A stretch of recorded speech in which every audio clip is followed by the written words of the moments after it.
morning all, happy Monday morning. Do you ever read those studies and think to yourself, wow, that could affect so many people?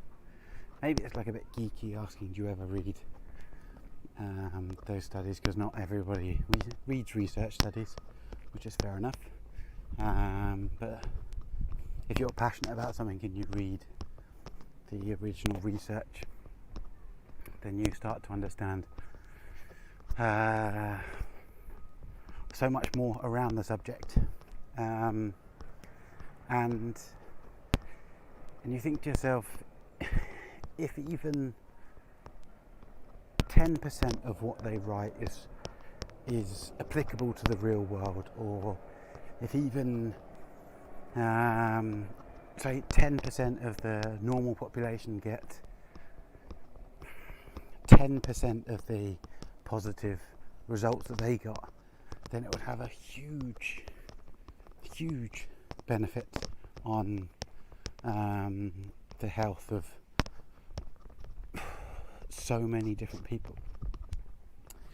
And so I was reading a study recently, which I'd read a study similar last year, and it's nice to read studies that confirm what was found in earlier studies.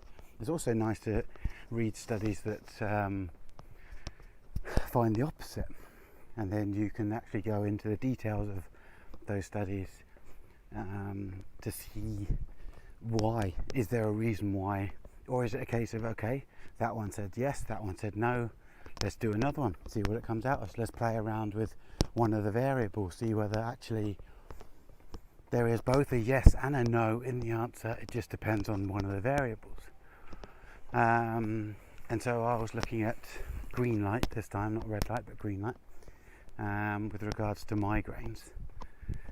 And like, what they found was green light was the only wavelength of light that migraine sufferers were able to deal with when going into when having a migraine. And by that I mean, I've never suffered a migraine. I've just heard from people, and I've read about it. And one of the things is kind of light sensitivity, and how that kind of exacerbates certain symptoms.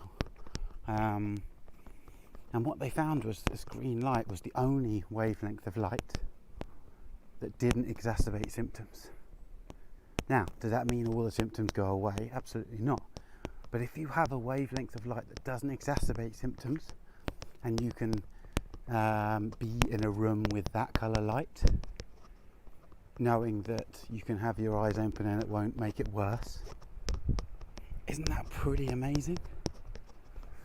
So yeah, that was green light, and that's why I have a few bulbs of green lights in my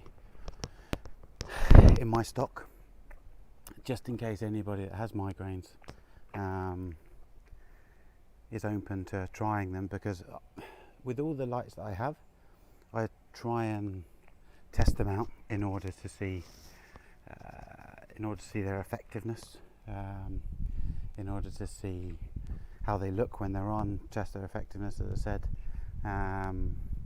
But with green light and migraines, I don't have migraines, so I'm not sure how it would affect that. So I have a few. If you have, if you're someone that suffers from migraines and would like to try green light, then please do get in touch, because potentially this is, migraine changing, as it were, which is potentially positively affecting your life. So yeah, green light and migraines. Again, just another wavelength of light that shows just how powerful and how important light is in your life. Have a great day.